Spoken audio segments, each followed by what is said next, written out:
It's the Halloween countdown on The Hidden Corners. Only 2 more days till Halloween. Join us for Sunday Horror Classics as Justin King reads The Legend of Sleepy Hollow by Washington Irving. The Legend of Sleepy Hollow by Washington Irving. In the bosom of one of those spacious coves which indent the eastern shore of the Hudson, at that broad expansion of the river denominated by the ancient Dutch navigators a Tap on Zee, and where they always prudently shortened sail and implored the protection of St. Nicholas when they crossed, there lies a small market town or rural port, which by some is called Greensburg, but which is more generally and properly known by the name of Tarry Town. This name was given, we are told, in former days by the good housewives of the adjacent country, from the inveterate propensity of their husbands to linger about the village tavern on market days. Be that as it may, I do not vouch for the fact but merely advert to it, for the sake of being precise and authentic. Not far from this village, perhaps about 2 miles, there is a little valley, or rather lap of land among high hills, which is one of the quietest places in the whole world. A small brook glides through it, with just murmur enough to lull one to repose, and the occasional whistle of a quail or tapping of a woodpecker is almost the only sound that ever breaks in upon the uniform tranquility. I recollect that when a stripling, my first exploit in squirrel shooting was in a grove of tall walnut trees that shades one side of the valley. I had wandered into it at noontime, when all nature is peculiarly quiet, and was startled by the roar of my own gun as it broke the Sabbath stillness around, and was prolonged and reverberated by the angry echoes. If ever I should wish for a retreat whither I might steal from the world and its distractions, and dream quietly away the remnant of a troubled life, I know of none more promising than this little valley. From the listless repose of the place, and the peculiar character of its inhabitants, who are descendants from the original Dutch settlers, this sequestered glen had long been known by the name of Sleepy Hollow, and its rustic lads are called the Sleepy Hollow Boys through all the neighboring country. A drowsy, dreamy influence seems to hang over the land, and to pervade the very atmosphere. Some say the place was bewitched by a high German doctor during the early days of the settlement. Others that an old Indian chief, the prophet or wizard of his tribe, held his powwows there before the country was discovered by Master Hendrik Hudson. Certain it is, the place still continues under the sway of some witching power that holds a spell over the minds of the good people, causing them to walk in a continual revere. They are given to all kinds of marvelous beliefs, are subject to trances and visions, and frequently see strange sights and hear music and voices in the air. The whole neighborhood abounds with local tales, haunted spots, and twilight superstitions. Stars shoot and meteors glare oftener across the valley than in any other part of the country, and the nightmare, with her whole ninefold, seems to make it the favorite scene of her gambols. The dominant spirit, however, that haunts this enchanted region, and seems to be commander-in-chief of all the powers of the air, is the apparition of a figure on horseback without a head. It is said by some to be the ghost of a Hessian trooper, whose head had been carried away by a cannonball in some nameless battle during the Revolutionary War, and who is ever and anon seen by the country folk hurrying along in the gloom of the night, as if on the wings of the wind. His haunts are not confined to the valley, but extend at times to the adjacent roads, and especially to the vicinity of a church at no great distance. Indeed, certain of the most authentic historians of those parts, who have been careful in collecting and collating the floating facts concerning the spectre, allege that the body of the trooper had been buried in the churchyard. The ghost rides forth to the scene of the battle in nightly quest of his head, and that the rushing speed with which he sometimes passes along the hollow, like a midnight blast, is owing to his being belated, and in a hurry to get back to the churchyard before daybreak. Such is the legendary purport of this legendary superstition, which has furnished materials for many a wild story in that region of shadows. And the spectre is known at all the country firesides by the name of the Headless Horseman of Sleepy Hollow. It is remarkable that the visionary propensity I have mentioned is not confined to the native inhabitants of the valley, but is unconsciously imbibed by every one who resides there for a time. However wide awake they may have been before they entered that sleepy region, they are sure in a little time to inhale the witching influence of the air, and begin to grow imaginative, to dream dreams, and see apparitions. I mention this peaceful spot with all possible laud, For it is in such little retired Dutch valleys found here and there and bosomed in the great state of New York that population, manners, and customs remain fixed, while the great torrent of migration and improvement, which is making such incessant changes in other parts of this restless country, sweeps by them unobserved. They are like these little nooks of still water, which border a rapid stream, where we may see the straw and bubble riding quietly at anchor, or slowly revolving in their mimic harbor, undisturbed by the rush of the passing current. Though many years had elapsed since I trod the drowsy shades of Sleepy Hollow, yet I question whether I should not still find the same trees and the same families vegetating in its sheltered bosom. In this byplace of nature there abode in a remote period of American history, that is to say, some 30 years since, a worthy wight of the name of Ichabod Crane, who sojourned, or, as he expressed it, tarried, in Sleepy Hollow, for the purpose of instructing the children of the vicinity. He was a native of Connecticut, a state which supplies the Union with pioneers for the mind as well as for the forest, and sends forth yearly its legions of frontier woodsmen and country schoolmasters. The cognomen of Crane was not inapplicable to his person.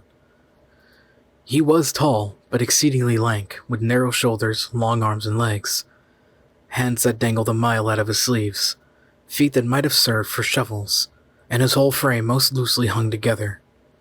His head was small and flat at top, with huge ears, large green glassy eyes, and a long sniped nose, so that it looked like a weathercock perched upon his spindle neck, to tell which way the wind blew.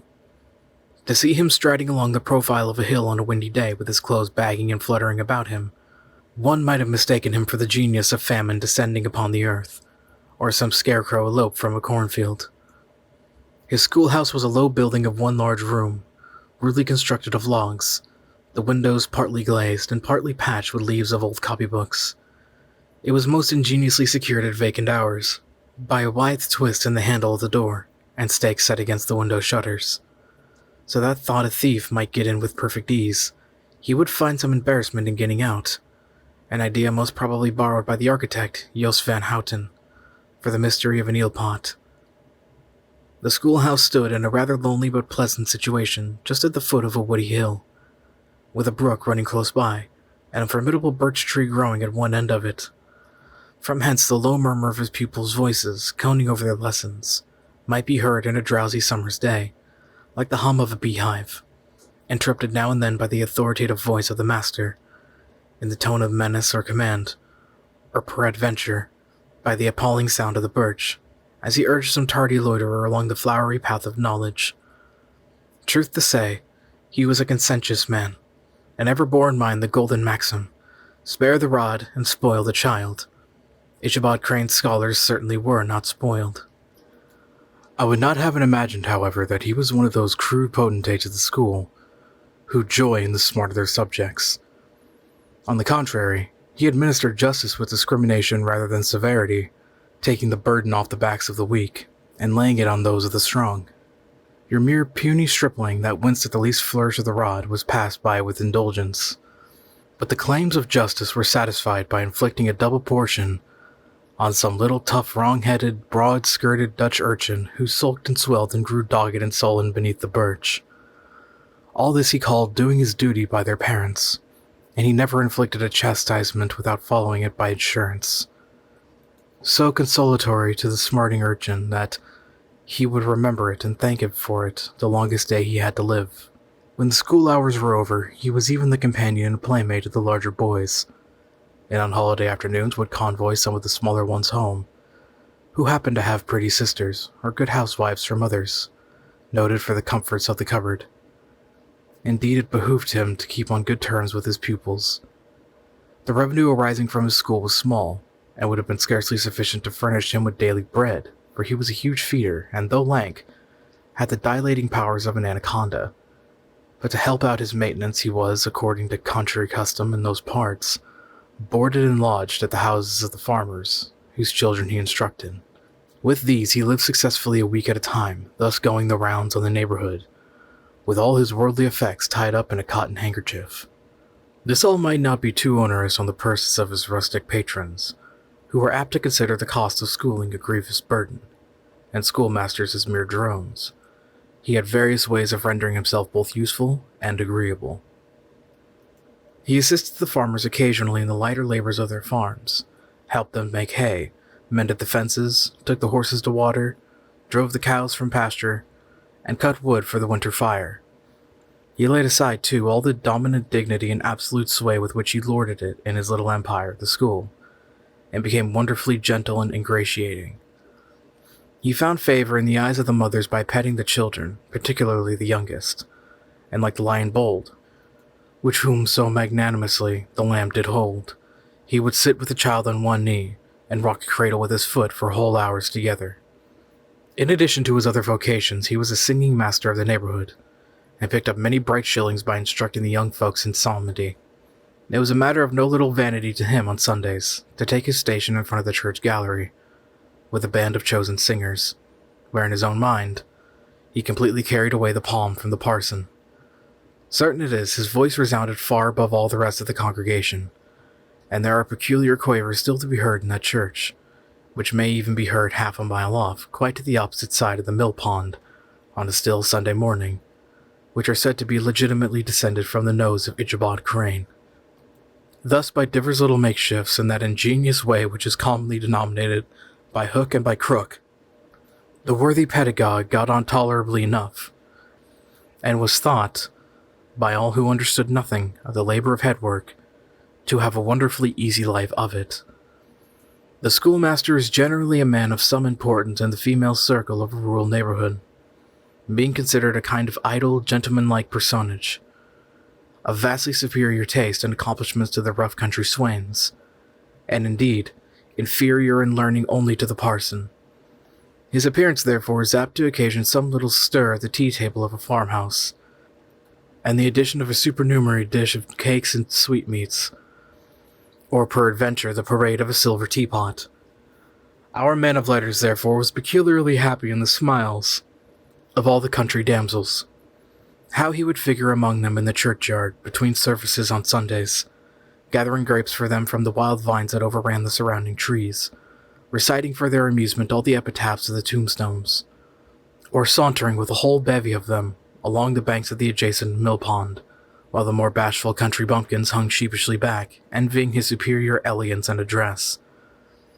From his half-itinerant life, also, he was a kind of traveling gazette, carrying the whole budget of local gossip from house to house, so that his appearance was always greeted with satisfaction.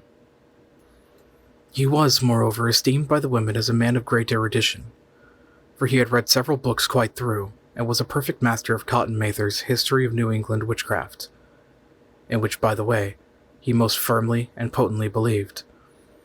He was, in fact, an odd mixture of small shrewdness and simple credulity. His appetite for the marvelous and his powers of digesting it were equally extraordinary, and both had been increased by his residence in the spellbound region. No tale was too gross or monstrous for his capacious swallow. It was often his delight, after his school was dismissed in the afternoon, to stretch himself on the rich bed of clover bordering the little brook that whimpered by his schoolhouse, and there con over old Mather's direful tales, until the gathering dusk of evening made the printed page a mere mist before his eyes. Then, as he wended his way by swamp and stream and awful woodland, to the farmhouse where he happened to be quartered, every sound of nature at that witching hour fluttered his excited imagination. The moan of the whippoorwill from the hillside, the boding cry of the tree-toad, that harbinger of storm, the dreary hooting of the screech-owl, or the sudden rustling in the thicket of birds frightened from their roost. The fireflies, too, which sparkled most vividly in the darkest places, now and then startled him, as one of uncommon brightness would stream across his path, and if by chance a huge blockhead of a beetle came winging up his blundering flight against him, the poor varlet was ready to give up the ghost, with the idea that he was struck with a witch's token. His only resource on such occasions, either to drown thought or to drive away evil spirits, was to sing psalm tunes on the good people of Sleepy Hollow, as they sat by their doors of an evening, were often filled with awe at hearing his nasal melody, in linked sweetness long drawn out, floating from the distant hill, or along the dusky road. Another of his sources of fearful pleasure was to pass long winter evenings with the old Dutch wives, as I sat spinning by the fire, with the row of apples roasting and spluttering along the hearth, and listened to the marvelous tales of ghosts and goblins and haunted fields and haunted brooks and haunted bridges and haunted houses, and particularly of the Headless Horseman, or Galloping Hessian of the Hollow, as they sometimes called him. He would delight them equally by his anecdotes of witchcraft and the direful omens and portentous sights and sounds in the air, which prevailed in the earlier times of Connecticut, and would frighten them woefully with speculations upon comets and shooting stars, and with the alarming fact that the world did absolutely turn round, that they were half the time topsy-turvy.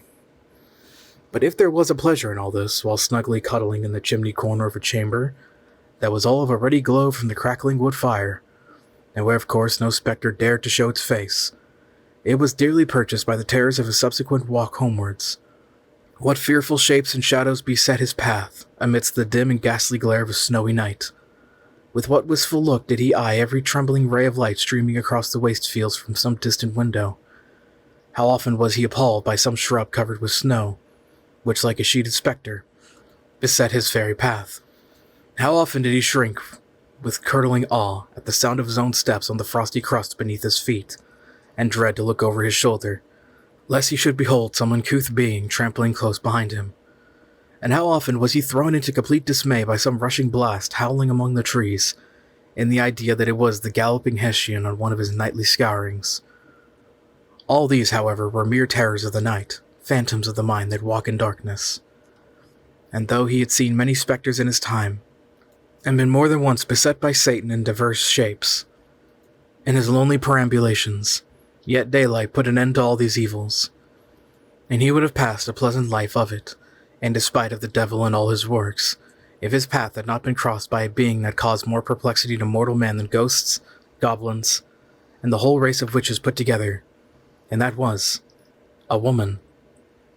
Among the musical disciples who assembled one evening in each week to receive his instructions in psalmody was Katrina van Tassel, the daughter and only child of a substantial Dutch farmer. She was a blooming lass of fresh 18, plump as a partridge, ripe and melting and rosy-cheeked as one of her father's peaches, and universally famed, not merely for her beauty, but her vast expectations. She was withal a little coquette, as might be perceived even in her dress, which was a mixture of ancient and modern fashions, as most suited to set off her charms. She wore the ornaments of pure yellow gold, which her great-great-grandmother had brought over from Sardam, the tempting stomacher of the olden time, and withal a provokingly short petticoat, to display the prettiest foot and ankle in the country round. Ichabod Crane had a soft and foolish heart toward the sex, and it is not to be wondered at so tempting a morsel soon found favor in his eyes, more especially after he had visited her in her paternal mansion. Old Balthus Van Tassel was a perfect picture of a thriving, contented, liberal-hearted farmer. He seldom, it is true, sent either his eyes or his thoughts beyond the boundaries of his own farm, but within those everything was snug, happy, and well-conditioned. He was satisfied with his wealth, but not proud of it, and piqued himself upon the hearty abundance rather than the style in which he lived. His stronghold was situated on the banks of the Hudson, in one of those green-sheltered fertile nooks in which the Dutch farmers are so fond of nestling. A great elm tree spread its broad branches over it, at the foot of which bubbled up a spring of the softest and sweetest water, in a little well formed of a barrel, and then stole sparkling away through the grass to a neighboring brook that babbled along among alders and dwarf willows. Hard by the farmhouse was a vast barn that might have served for a church, every window and crevice of which seemed bursting forth with the treasures of the farm. The flail was busily resounding within it from morning to night. Swallows and martins skimmed twittering about the eaves, and rows of pigeons, some with one eye turned up as if watching the weather, some with their heads under their wings or buried in their bosoms, and others swelling and cooing and bowing about their dames, were enjoying the sunshine of the roof. Sleek, unwieldy porkers were grunting in the repose and abundance of their pens, from whence sallied forth now and then troops of sucking pigs, as if to snuff the air. A stately squadron of snowy geese were riding in an adjoining pond, convoying whole fleets of ducks. Regiments of turkeys were gobbling through the farmyard, and guinea fowls fretting about it, like ill-tempered housewives with their peevish, discontented cry. Before the barn door strutted the gallant cock, that pattern of a husband, a warrior, and a fine gentleman, clapping his burnished wings, and crowning in the pride and gladness of his heart, sometimes tearing up the earth with his feet, and then generously calling his ever-hungry family of wives and children to enjoy the rich morsel which he had discovered. The pedagogue's mouth watered as he looked upon this sumptuous promise of luxurious winter fare, In his devouring mind's eye, he pictured to himself every roasting pig running about with the pudding in his belly and an apple in his mouth. The pigeons were snugly put to bed in a comfortable pie, and tucked in with a coverlet of crust. The geese were swimming in their own gravy, and the ducks pairing cozily in dishes like snug married couples, with a decent competency of onion sauce. In the porkers he saw carved out the future sleek side of bacon and juicy relishing ham. Not a turkey, but he held daintily trussed up, with its gizzard under its wing, and peradventure a necklace of savory sausages, and even bright Chanticleer himself lay sprawling on his back in a side dish with uplifted claws, as if craving that quarter which his chivalrous spirit disdained to ask while living. As the enraptured Ichabod fancied all this, and as he rolled his great green eyes over the fat meadow lands, the rich fields of wheat, of rye, of buckwheat and Indian corn, and the orchards burdened with ruddy fruit which surround the warm tenement of Van Tassel, his heart yearned for the damsel who was to inherit these domains, and his imagination expanded with the idea how they might be readily turned into cash, and the money invested in immense tracts of wild land and shingle palaces in the wilderness.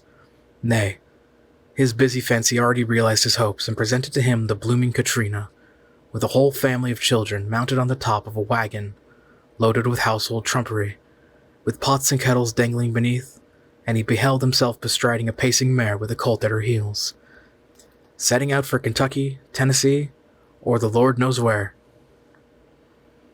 When he entered the house, the conquest of his heart was complete. It was one of those spacious farmhouses with high-ridged but lowly sloping roofs, built in the style handing down from the first Dutch settlers, the low projecting eaves forming a piazza under the front, capable of being closed up in bad weather. Under this were hung flails, harness, various utensils of husbandry, and nets for fishing in the neighboring river. Benches were built along the sides for summer use, and a great spinning wheel at one end and a churn at the other showed the various uses to which this important porch might be devoted. From the piazza the wondering Ichabod entered the hall, which formed the center of the mansion, and the place of usual residence.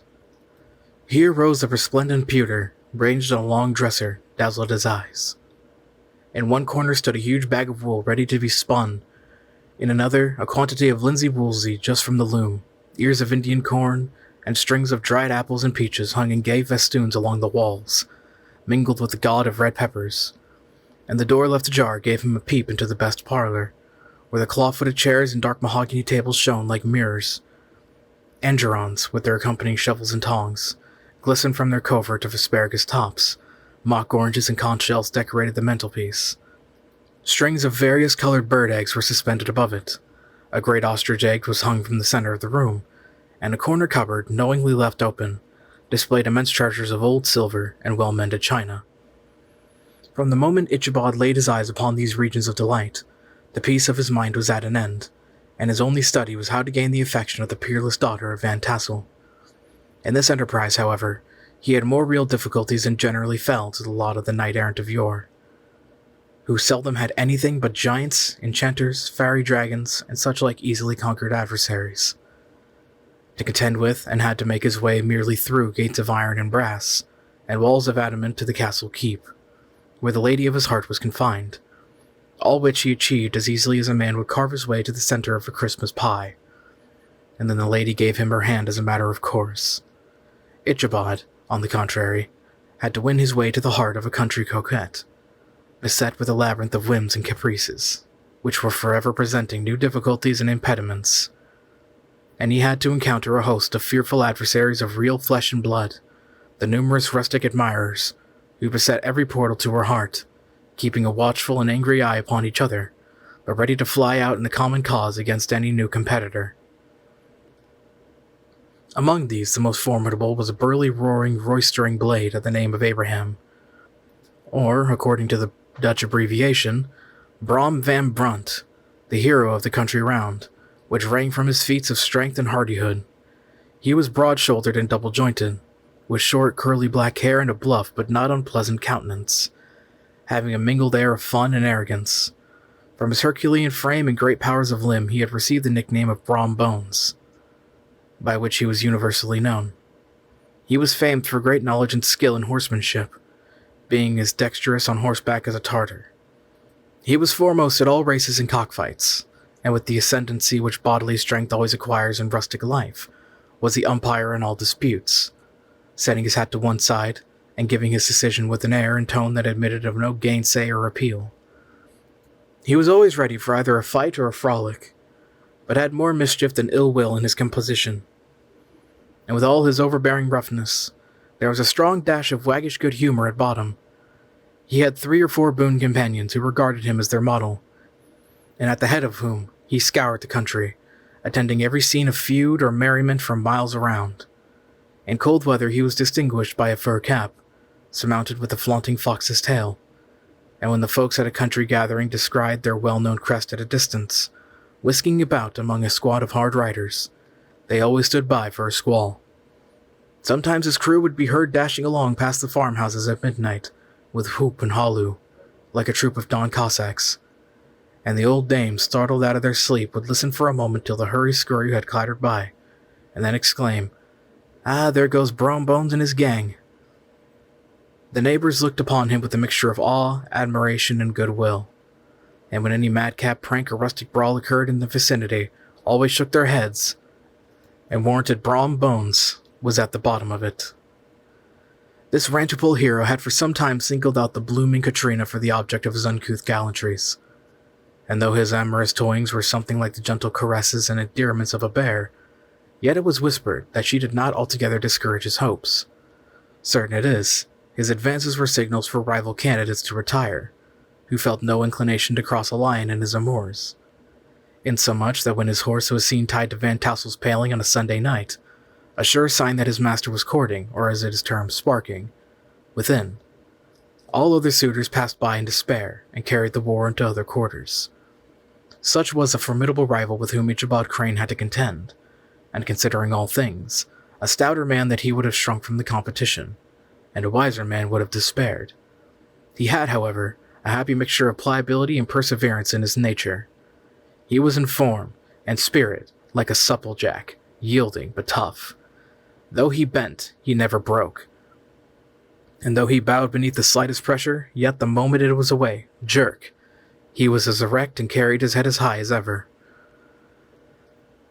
To have taken the field openly against his rival would have been madness, for he was not a man to be thwarted in his amours, any more than that stormy lover Achilles.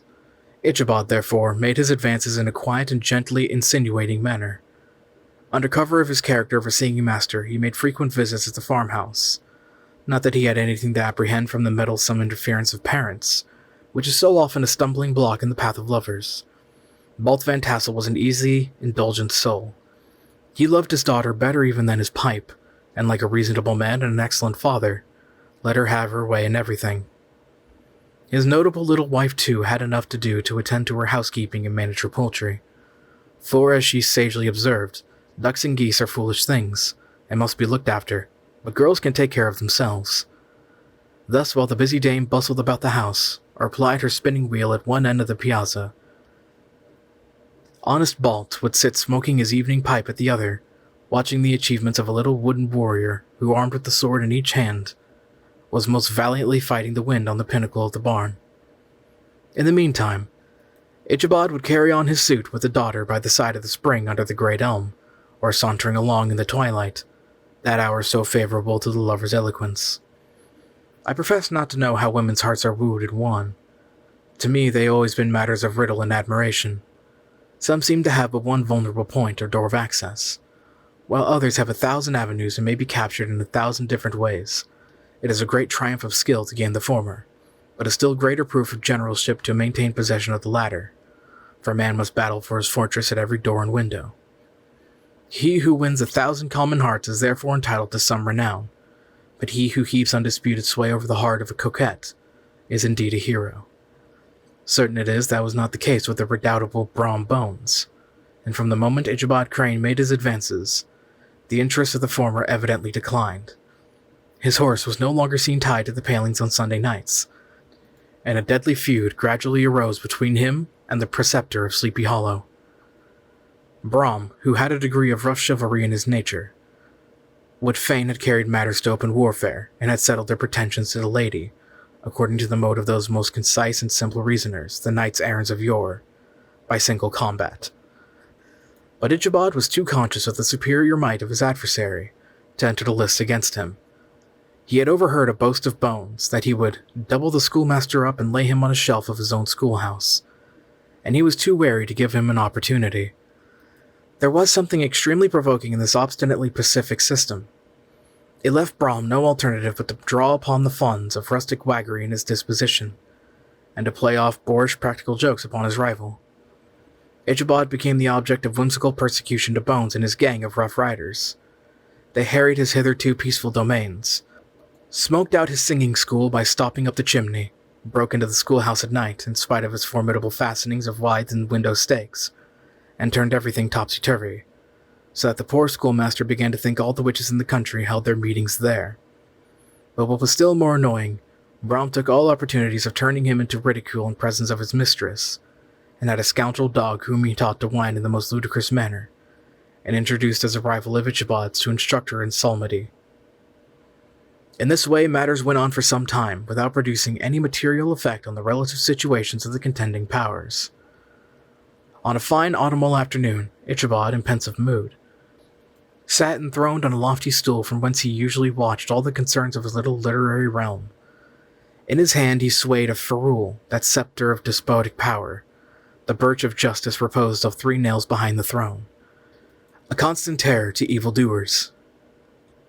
While on the desk before him might be seen sundry contraband articles and prohibited weapons, detected upon the persons of idle urchins, such as half-munched apples, pop-guns, whirligigs, fly-cages, and whole legions of rampant little paper gamecocks. Apparently there had been some appalling act of justice recently inflicted, for his scholars were all busily intent upon their books, or slyly whispering behind them with one eye kept upon the master, and a kind of buzzing stillness reigned throughout the schoolroom.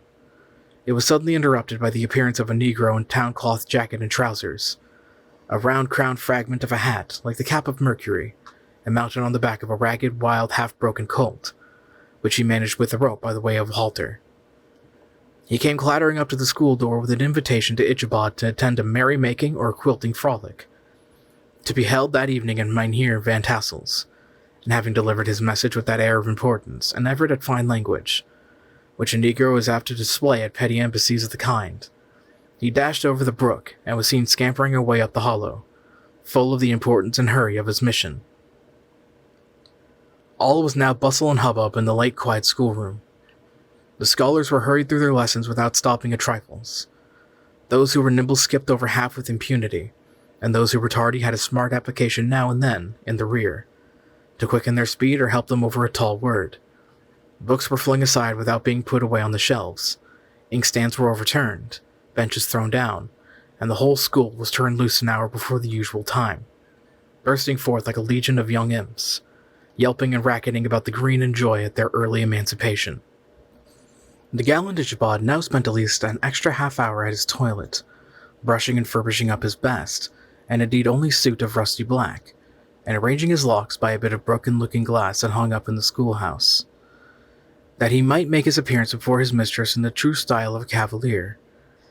He borrowed a horse from the farmer with whom he had domiciliated, a choleric old Dutchman of the name of Hans van Ripper, and thus gallantly mounted, issued forth like a knight-errant in quest of adventures. But it is meet I should, in the true spirit of romantic story, give some account of the looks and equipment of my hero and his steed. The animal he bestrode was a broken-down plough-horse that had outlived almost everything but its viciousness. He was gaunt and shagged with an ewe neck, and a head like a hammer. His rusty mane and a tail were tangled and knotted with burrs. One eye had lost its pupil, and was glaring and spectral, but the other had the gleam of a genuine devil in it. Still he must have had fire and metal in his day, if we may judge from the name he bore of gunpowder. He had in fact been a favourite steed of his master's, the choleric Van Ripper, who was a furious rider, and had infused, very probably, some of his own spirit into the animal.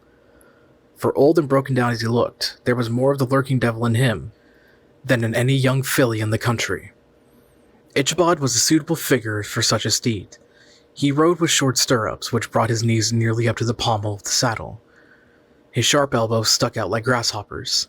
He carried his whip perpendicularly in his hand like a scepter, and as his horse jogged on, the motion of his arms was not unlike the flapping of a pair of wings.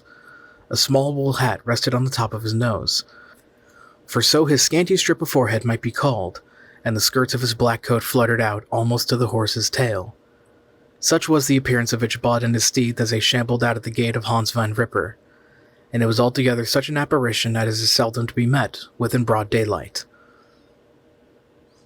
It was, as I have said, a fine autumnal day. The sky was clear and serene, and nature wore that rich and gold livery which we always associate with the idea of abundance. The forest had put on their sober brown and yellow, while some trees of the tenderer kind had been nipped from the frost in the brilliant dyes of orange, purple, and scarlet. Streaming files of wild ducks began to make their appearance high in the air. The bark of the squirrel might be heard from the groves of beech and hickory nuts, and the pensive whistle of the quails at intervals from the neighboring stubble field. The small birds were taking their farewell banquets. In the fullness of their revelry, they fluttered, chirping and frolicking from bush to bush and tree to tree, capricious from the very profusion and variety around them. There was the honest cock-robin, the favorite game of stripling sportsmen, with its loud querulous note, and the twittering blackbirds flying in sable clouds, and the gold-winged woodpecker with his crimson crest, his broad black gorget, and splendid plumage, and the cedar bird with his red-tipped wings and yellow-tipped tail and his little Montero cap of feathers, and the blue jay, that noisy coxcomb, in his gay light blue coat and white underclothes, screaming and chattering, nodding and bobbing and bowing, and pretending to be on good terms with every songster of the grove. As Ichabod jogged slowly on his way, his eye, ever open to every symptom of culinary abundance, ranged with delight over the treasures of jolly autumn. On all sides he beheld vast store of apples, with some hanging in oppressive opulence on the trees, some gathered into baskets and barrels for the market, others heaped up in rich piles for the cider press. Farther on he beheld great fields of Indian corn, with its golden ears peeping from their leafy coverts, and holding out the promises of cake and hasty pudding, and the yellow pumpkins lying beneath them, turning up their fair round bellies to the sun, and giving ample prospects of the most luxurious of pies. And anon he passed the fragrant buckwheat fields breathing the odor of the beehive, and as he beheld them, soft anticipation stole over his mind of dainty slapjacks, well buttered, and garnished with honey or treacle, by the delicate little dimpled hand of Katrina Van Tassel. Thus feeding his mind with so many sweet thoughts and sugared suppositions, he journeyed along the side of a range of hills which look out upon some of the goodliest scenes of the mighty Hudson. The sun gradually wheeled his broad disk down in the west. The wide bosom of the Tappan Zee lay motionless and glassy, expecting that here and there a gentle undulation waved and prolonged the blue shadow of the distant mountain. A few amber clouds floated in the sky, without a breath of air to move them. The horizon was of a fine golden tint, changing gradually into a pure apple green, and from that into the deep blue of the mid-heaven. A slanting ray lingered on the woody crests of the precipices that overhung some parts of the river, giving greater depth to the dark gray and purple of their rocky sides. A slope was loitering in the distance, dropping slowly with the tide, her sail hanging uselessly against the mast, and as the reflection of the sky gleamed along the still water, it seemed as if the vessel was suspended in the air. It was toward evening that Ichabod arrived at the castle of the Heer Van Tassel, which he found thronged with the pride and flower of the adjacent country.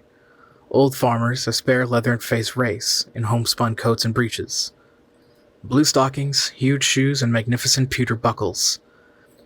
Their brisk, withered little dames in close-crimped caps, long-waisted short gowns, homespun petticoats with scissors and pincushions, and gay calico pockets hanging on the outside.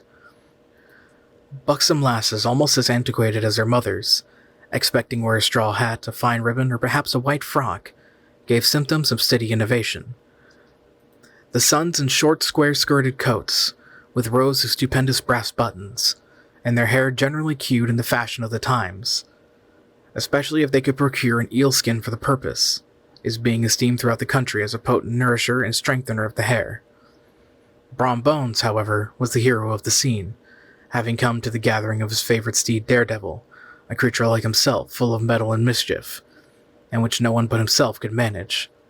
He was in fact noted for preferring vicious animals, given to all kinds of tricks which kept the rider in constant risk of his neck, for he held the traceable, well-broken horse as unworthy as a lad of spirit.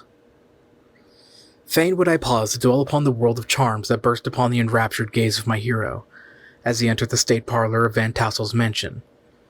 Not those of the bevy of buxom lasses, but with their luxurious display of red and white, but the ample charms of a genuine Dutch country tea table in the sumptuous time of autumn.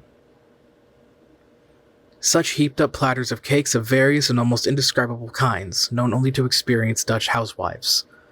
There was a doughy donut, the tender oliekoek, and the crisp and crumbling cruller.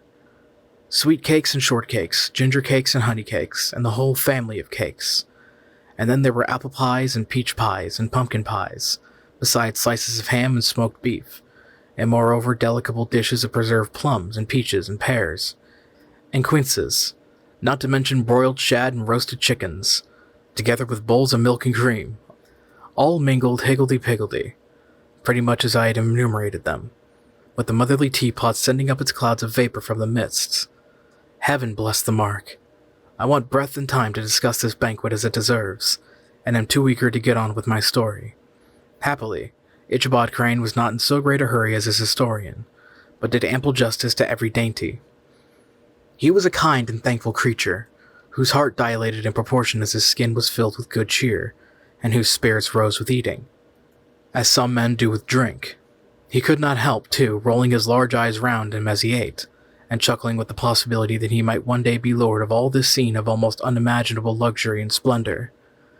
Then he thought how soon he'd turn his back upon the old schoolhouse, snap his fingers in the face of Hans Van Ripper, and every other niggardly patron, and kick any itinerant pedagogue out of doors that should dare to call him comrade.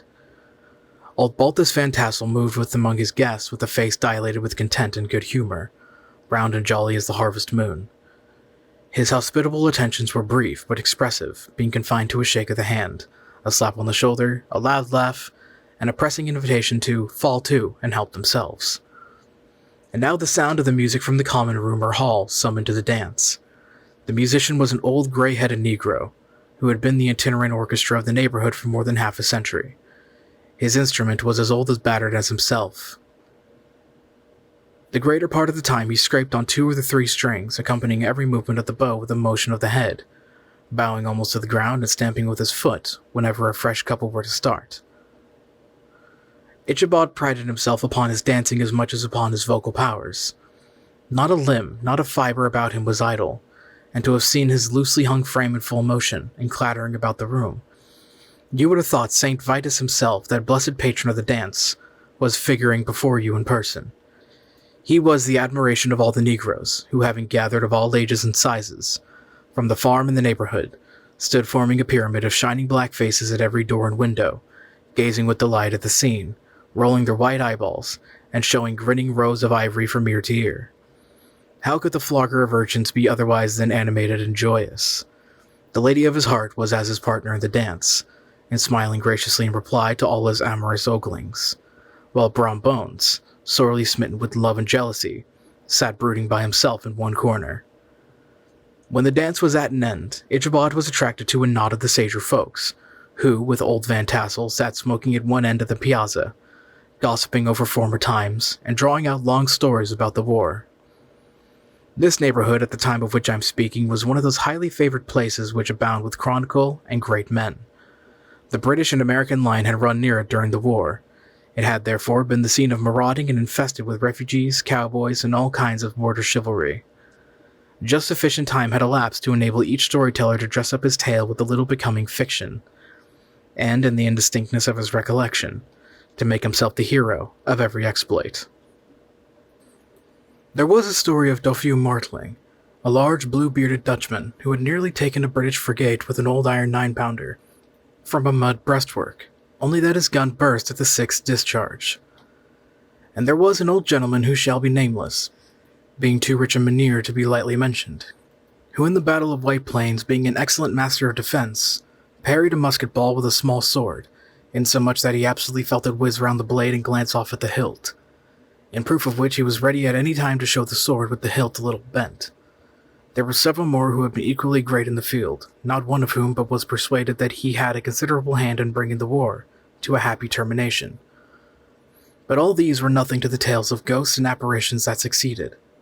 The neighborhood is rich in legendary treasures of the kind, Local tales and superstitions thrive best in these sheltered, long-settled retreats, but are trampled underfoot by the shifting throng that forms the population of most of our country places. Besides, there is no encouragement for ghosts in most of our villages, for they have scarcely had time to finish their first nap and turn themselves in their graves, before their surviving friends have traveled away from the neighborhood, so that when they turn out at night to walk their rounds, they have no acquaintance left to call upon. This is perhaps the reason why we so seldom hear of ghosts except in our long-established Dutch communities. The immediate cause, however, of the prevalence of supernatural stories in these parts was doubtless owing to the vicinity of Sleepy Hollow. There was a contagion in the very air that blew from that haunted region. It breathed forth an atmosphere of dreams and fancies infecting all the land. Several of the Sleepy Hollow people were present at Van Tassel's, and as usual were doling out their wild and wonderful legends. Many dismal tales were told about funeral trains and mourning cries and wailings heard and seen, about the great tree where the unfortunate Major Andre was taken, and which stood in the neighborhood. Some mention was made also of the woman in white that haunted the dark glen at Raven Rock, and was often heard to shriek on winter nights before a storm, having perished there in the snow. The chief part of the stories, however, turned upon the favorite specter of Sleepy Hollow, the Headless Horseman, who had been heard several times of late patrolling the country, and it was said, tethered his horse nightly among the graves in the churchyard.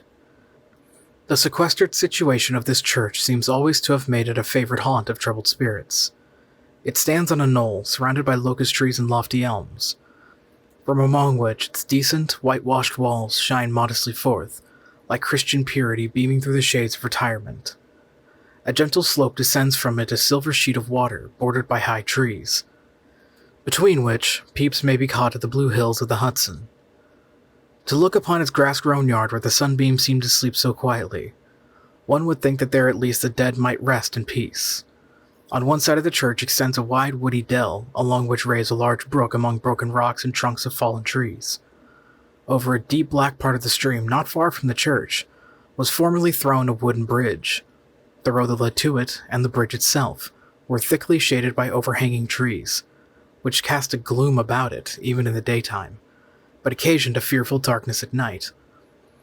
Such was one of the favorite haunts of the Headless Horseman, and the place where he was most frequently encountered.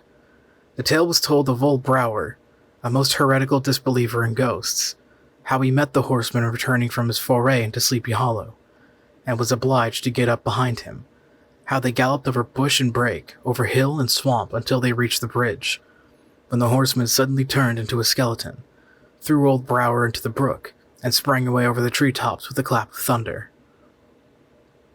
This story was immediately matched by a thrice marvelous adventure of Brom Bones, who made light of the galloping Hessian as an errant jockey.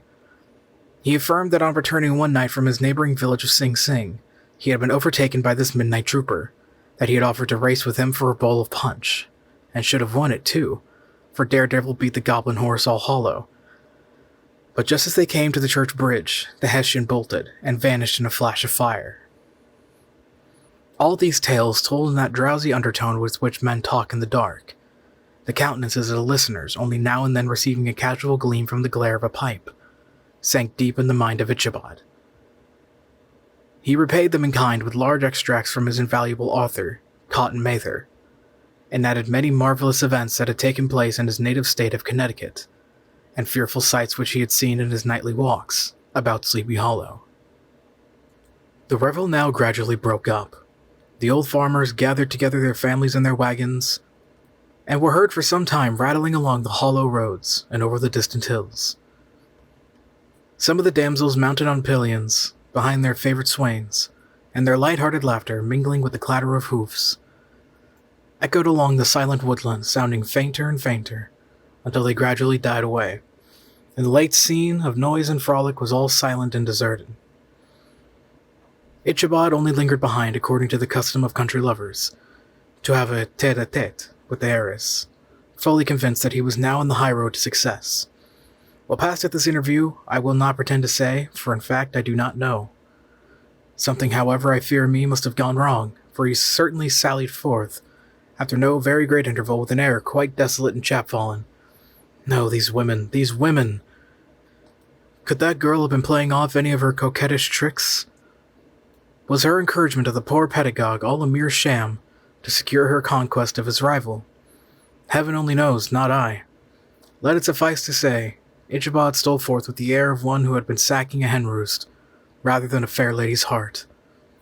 Without looking to the right or left to notice a scene of rural wealth, of which he had so often gloated, he went straight to the stable, and with several hearty cuffs and kicks roused his steed most uncourteously from the comfortable quarters, in which he was soundly sleeping, dreaming of mountains of corn and oats, and whole valleys of timothy and clover.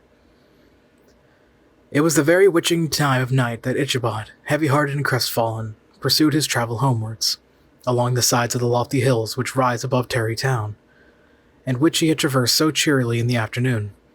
The hour was as dismal as himself. Far below him the Tappan Zee spread its dusky and indistinct waste of waters, with here and there the tall mast of a sloop riding quietly at anchor under the land. In the dead hush of midnight, he could even hear the barking of the watchdog from the opposite shore of the Hudson, but it was so vague and faint as to only give an idea of his distance from this faithful companion of man. Now and then, too, the long-drawn crowing of a cock, accidentally awakened, would sound far, far off from some farmhouse away among the hills. But it was like a dreaming sound in his ear. No signs of life occurred near him, but occasionally, the melancholy chirp of a cricket, or perhaps the guttural twang of a bullfrog from a neighboring marsh, as if sleeping uncomfortably and turning suddenly in his bed. All the stories of ghosts and goblins that he had heard in the afternoon now came crowding upon his recollection.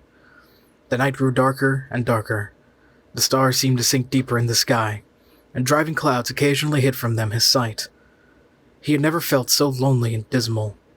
He was moreover approaching the very place where many of the scenes of the ghost stories had been laid. In the center of the road stood an enormous tulip tree, which towered like a giant above all the other trees of the neighborhood, and formed a kind of landmark.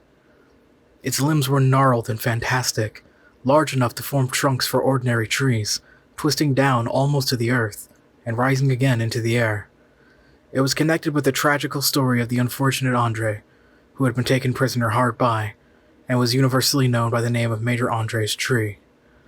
The common people regarded it with a mixture of respect and superstition, partly out of sympathy for the fate of its ill-starred namesake, and partly from the tales of strange sights and doleful lamentations told concerning it. As Ichabod approached this fearful tree, he began to whistle. He thought his whistle was answered. It was but a blast sweeping sharply through the dry branches. As he approached a little nearer, he thought he saw something white hanging in the midst of the tree. He paused and ceased whistling, but, on looking more narrowly, perceived that it was a place where the tree had been scathed by lightning, and the white wood lay bare. Suddenly he heard a groan. His teeth chattered, and his knees smote against the saddle. It was but the rubbing of one huge bow upon another, as they were swayed about by the breeze. He passed the tree in safety, but new perils lay before him. About 200 yards from the tree, a small brook crossed the road and ran into a marshy and thickly wooded glen, known by the name of Wiley's Swamp. A few rough logs laid side by side served for a bridge over this stream. On that side of the road where the brook entered the wood, a group of oaks and chestnuts matted thick with wild grapevines threw a cavernous gloom over it. To pass this bridge was the severest trial. It was at this identical spot that the unfortunate Andre was captured, and under the covert of those chestnuts and vines were the sturdy yeomen concealed which surprised him. This has ever since been considered a haunted stream, and fearful are the feelings of the schoolboy who has to pass it alone after dark. As he approached the stream, his heart began to thump. He summoned up, however, all his resolution, gave his horse half a score of kick in the ribs, and attempted to dash briskly across the bridge. But instead of starting forward, the perverse old animal made a lateral movement and ran broadside against the fence. Ichabod, whose fears increased with the delay, jerked the reins on the other side, and kicked lustily with the contrary foot. It was all in vain. His steed started, it is true, but it was only to plunge to the opposite side of the road into a thicket of brambles and alder bushes. The schoolmaster now bestowed both whip and heel upon the starveling ribs of old Gunpowder, who dashed forward, snuffling and snorting, but came to a stand just by the bridge, with a suddenness that had nearly sent his rider sprawling over his head. Just at this moment, a plashy tramp by the side of the bridge caught the sensitive ear of Ichabod. In the dark shadow of the grove on the margin of the brook, he beheld something huge, misshapen, and towering. It stirred not, but seemed gathered up in the gloom like some gigantic monster ready to spring upon the traveler. The hair of the affrighted pedagogue rose upon his head with terror. What was to be done? To turn and fly was now too late. Besides, what chance was there of escaping ghost or goblin, if such it was, which could ride upon the wings of the wind? Summoning up therefore a show of courage, he demanded in stammering accents, "Who are you?" He received no reply. He repeated his demand in a still more agitated voice. Still there was no answer. Once more he cudgeled the sides of the inflexible gunpowder, and shutting his eyes, broke forth with an involuntary fervor into a solemn tune. Just then the shadowy object of alarm put itself in motion, and with a scramble and a bound stood at once in the middle of the road. Though the night was dark and dismal, yet the form of the unknown might now in some degree be ascertained. He appeared to be a horseman of large dimensions, and mounted on a black horse of powerful frame. He made no offer of molestation or sociability, but kept aloof on one side of the road, jogging along on the blind side of old Gunpowder, who had now got over his fright and waywardness. Ichabod, who had no relish for the strange midnight companion, and bethought himself of the adventure of Brom Bones with the galloping Hessian, now quickened his steed in hopes of leaving him behind. The stranger, however, quickened his horse to an equal pace. Ichabod pulled up and fell into a walk, thinking to lag behind. The other did the same. His heart began to sink within him. He endeavored to resume his psalm tune, but his parched tongue clove to the roof of his mouth, and he could not utter a stave. There was something in the moody and dogged silence of this pertinacious companion that was mysterious and appalling. It was soon fearfully accounted for. On mounting a rising ground which brought the figure of his fellow traveler in relief against the sky, gigantic in height, and muffled in a cloak, Ichabod was horror-struck on perceiving that he was headless. But his horror was still more increased on observing that the head, which should have rested on his shoulders, was carried before him on the pommel of his saddle. His terror rose to desperation. He rained a shower of kicks and blows upon Gunpowder, hoping by a sudden movement to give his companion the slip. But the spectre started full jump with him. Away then they dashed through thick and thin, stones flying and sparks flashing at every bound. Ichabod's flimsy garments fluttered in the air, as he stretched his long, lank body away from his horse's head, in the eagerness of his flight. They had now reached the road which turns off to Sleepy Hollow, but Gunpowder, who seemed possessed with a demon, instead of keeping up it, made an opposite turn, and plunged headlong downhill to the left. This road leads through a sandy hollow, shaded by trees for about a quarter of a mile, where it crosses the bridge famous in goblin story, and just beyond swells the green knoll on which stands the whitewashed church. As yet the panic of the steed had given his unskillful rider an apparent advantage in the chase, but just as he had got halfway through the hollow, the girths of the saddle gave way, and he felt it slipping from under him. He seized it by the pommel, and endeavored to hold it firm, but in vain, and had just time to save himself from clasping old Gunpowder round the neck, when the saddle fell to the earth, and heard it trampled underfoot by his pursuer. For a moment the terror of Hans Van Ripper's wrath passed across his mind, for it was his Sunday saddle, but this was no time for petty fears. The goblin was hard on his haunches, and, unskilful rider that he was, he had much ado to maintain his seat, sometimes slipping on one side, sometimes on another, and sometimes jolted on the high ridge of his horse's backbone, with a violence that he verily feared would cleave him asunder. An opening in the trees now cheered him with the hopes that the church bridge was at hand.